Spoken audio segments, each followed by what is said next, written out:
ये सदगुरु कबीर मंच है। इस गंगा के प्रांगण में कबीर पारक संस्थान का ये मंडप शिविर चल रहा है, ज्ञान वैराग्य वर्धक। सब कुछ सहज और सादे से होता है और ये कल्याणकारी है। सदगुरु कबीर का सिद्धांत और मनसा ही है, उपदेश ही है, आदेश ही है सादा जीवन।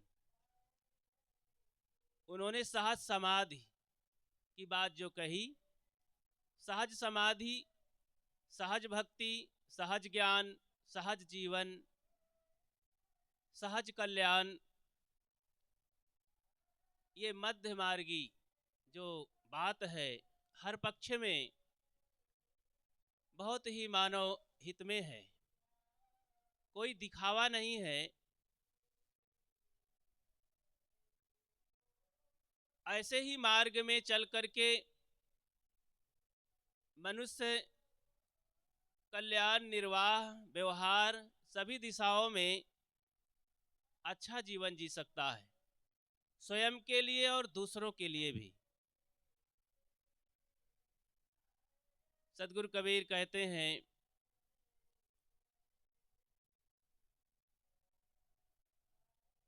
कहें कबीर पुकार के ई लेऊ व्यवहार, राम नाम जाने बिना भव बूढ़ी मुआ संसार। अभी श्रवण कर रहे थे कि राम राम से काम नहीं चलेगा, सदगुरु के मिलने से हमारे बंधन कटेंगे। सदगुरु कबीर अपने बीजक में बहुत बार नाम लेते हैं। राम वो अंतरात्मा के लिए है। अंतरात्मा को जानने के लिए हमें पहले गुरुदेव की ही जरूरत पड़ती है, माराहमी संत गुरुजनों की जरूरत पड़ती है। सौभाग्य है इस भारत की धरती ही नहीं, धरती के मानव मात्र के लिए ऐसे महान गुरुदेव सदगुरु कबीर को पाए। लेकिन दुख की बात है कि उनके विचारों को लोग आज तक भी समझने में बड़ी गड़बड़ी करते हैं, जीवन आचरण में गड़बड़ी करते हैं। विद्वान लोग भी नहीं समझ पाते हैं और उनके विचारों को आधा अधूरा अर्थ लगा करके न स्वयं अपना कल्याण करते हैं न दूसरे का। धर्म के नाम पर, कल्याण के नाम पर, मुक्ति के नाम पर जो घोटालाबाजी है, जो भ्रम है, अंधविश्वास है, दिखावा है, उसके लिए कुछ कहा नहीं जा सकता। चारों तरफ देखने को मिलता है। ऐसे ऐसे संत महापुरुष आकर के भी चले गए। ये संसार ऐसे ही धर्म की व्याख्या करता रहता है और असली धर्म नैतिकता पर पर्दा डालता रहता है। कल्याण कैसे होगा? धर्म क्या है? कहें कबीर पुकार के ई लेऊ व्यवहार, वर्तमान के जीवन गुजर बसर के लिए और फिर परलोक के लिए, वहाँ कल्याण हो जाएगा।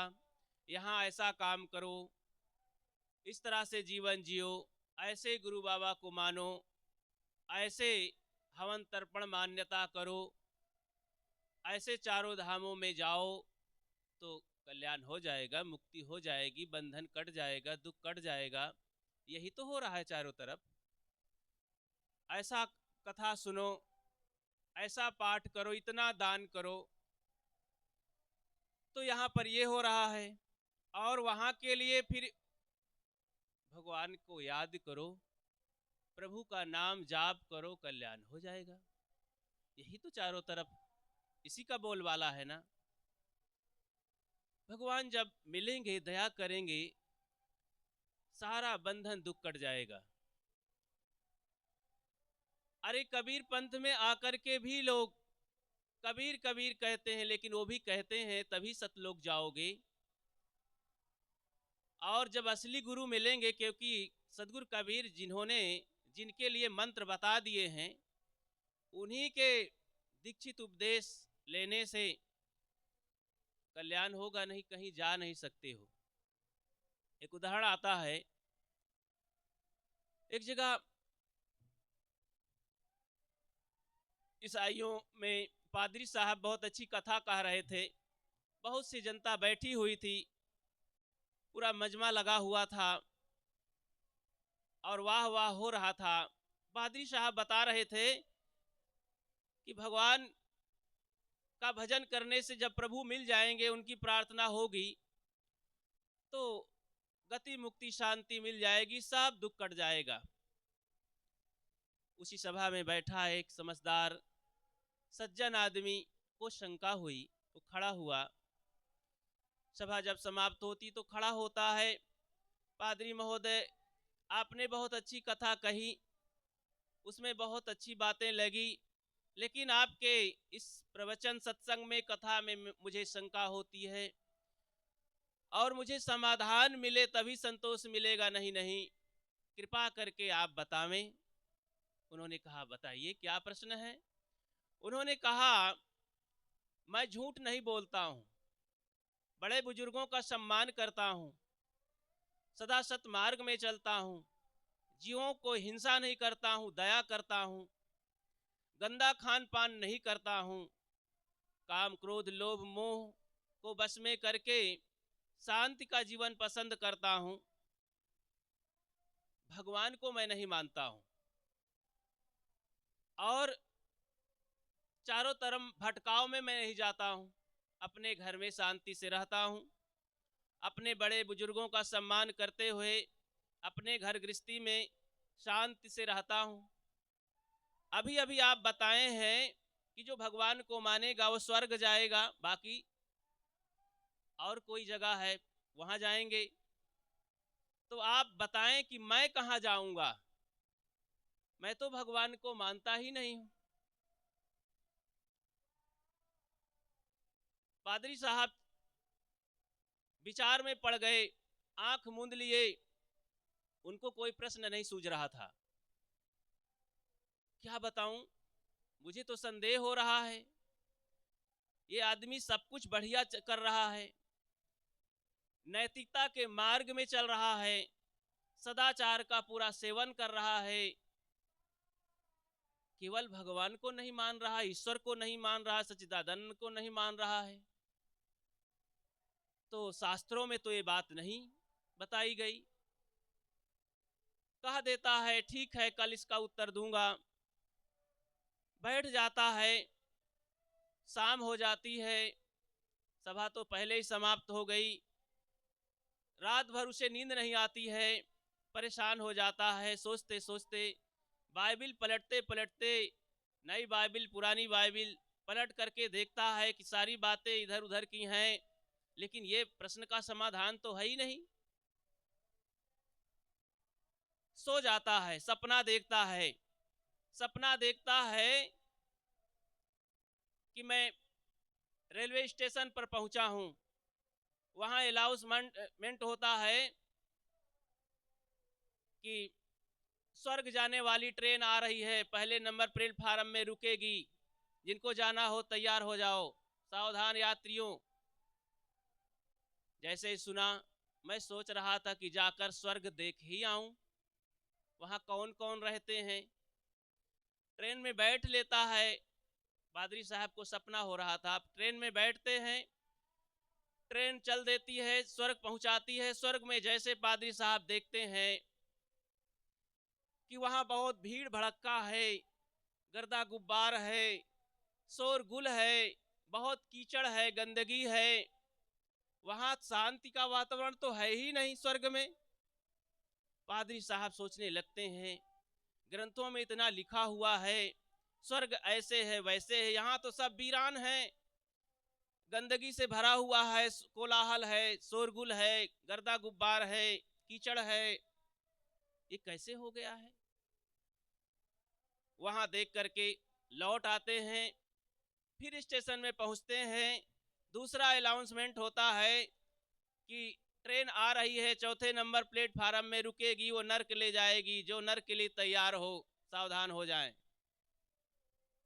ट्रेन आती है, पादरी साहब बैठ करके नरक भी देखने जाते हैं। तो जब उतरते हैं नरक में तो वहाँ देखते हैं कि सुंदर सुंदर फूल खिले हुए हैं, वहाँ की धरती पर सुंदर सड़कें हैं और बहुत अच्छे अच्छे आदमी नैतिकता का पालन करते हुए प्रेम से रह रहे हैं, हंस बोल रहे हैं, कोई किसी से राग द्वेष नहीं है। बड़ा शांत वातावरण लगा। उन्हें लगा कि ये क्या हो गया, नेम प्लेट कैसे बदल गया, स्वर्ग को नरक और नरक को स्वर्ग हो गया। सब समय यही प्रचार प्रसार होता रहा कि स्वर्ग अच्छा है, मैं देख रहा हूं कि नरक ही अच्छा है। वहां के अधिकारी से पादरी महोदय पूछने लगे कि अधिकारी महोदय ये कैसे हो गया। अधिकारी मानो बताता है नरक का कि भैया ये नरक ही था। इस नरक में जब से महात्मा बुद्ध आए, महावीर आए, कबीर आए तो नरक को स्वर्ग कर डाले। अब इसी को इतना सुंदर बना दिए हैं कि यहाँ पर तो भाई जो नैतिकता का पालन करने वाले आते हैं तो यहीं सब रहना चाहते हैं, इससे बढ़ करके नरक हो ही नहीं सकता। वहां से भी लौट करके आते हैं, जैसे अपने घर में पहुंचते हैं तो समय समाप्त होता है और समाधान मिल जाता है पादरी साहब को कि चलो मैंने बाइबिल में खोजा, अन्य ग्रंथों में खोजा, चिंतन किया, विचार किया, समाधान नहीं मिला। सपने में पहुंच करके मुझे समाधान मिला कि ये स्वर्ग नरक का चक्कर नहीं, जो नैतिकता का पालन करता है वो शांति को पाता है, स्वर्ग पाता है, मुक्ति पाता है। तो हमें तमाम सामान्य धर्म की चर्चा में दुविधा में पड़ने की जरूरत नहीं है। ये नैतिकता ही धर्म है, कर्तव्य पालन ही धर्म है। हम सब जहाँ रहें वहाँ कर्तव्यों का पालन करें। सदगुरु कबीर ने हमें उपदेश दिया, मंत्र दिया कि कहीं परमात्मा बाहर नहीं, अपने दिल में है। दिल में खोज दिलहि माँ खोजो यह है करीमा रामा। यही करीम और राम है, भटकने की जरूरत नहीं है। मन का मोह मिटा करके हम सदाचार की तरफ और गहराई से बढ़ सकते हैं और माया से बच सकते हैं। कहे कबीर सो उबरे जाहि न मोह समाए। ये असली सूत्र है, मंत्र है। जो लोग कहते हैं कबीर साहब केवल अमुक महात्मा को ही उपदेश दिया, उन्हीं की शरण में जाने से कल्याण है। अरे कबीर साहब तो चौराहे में खड़े होकर के अपने मंत्र दे गए सबको, समझने वाले समझे। कबीर खड़ा बाजार में लिए लुकाठा हाथ, जोगर जा रे आपने चले हमारे साथ। अब इससे बड़ा मंत्र क्या हो सकता है। चौराहे पर खड़े होकर के, वो कोई कान में गुप्त मंत्र नहीं दे गए हैं। उसी मंत्र को जाप करने से कल्याण होगा अमुक पंथ में, अमुक मत में। कबीर का ज्ञान चौराहे का है, खुला है, वो नैतिकता का है। यही असली धर्म है। इसलिए हम सब जहां रहते हैं निर्भय होकर के अब प्रेम का पाठ पढ़ें। ढाई आकर प्रेम का पढ़े सुपंडित होए, तो ई लेऊ व्यवहार, राम नाम जाने बिना भव बूढ़ मुआ संसार। इस अंतरात्मा को जाने बिना संसार के लोग भटक गए। इसलिए अंतरात्मा को जानने के लिए हमें संत गुरुजनों की जरूरत पड़ती है। और वहाँ पर चल करके सेवा सम्मान करते हुए भक्ति के पथ पर चल करके हम शांति का जीवन जी सकते हैं। शांति ही स्वर्ग है, मुक्ति है, वैकुंठ है। बस आप सबको धन्यवाद देते हुए अपनी बात को विराम देता हूँ। बोलिए सद्गुरु देव की जय।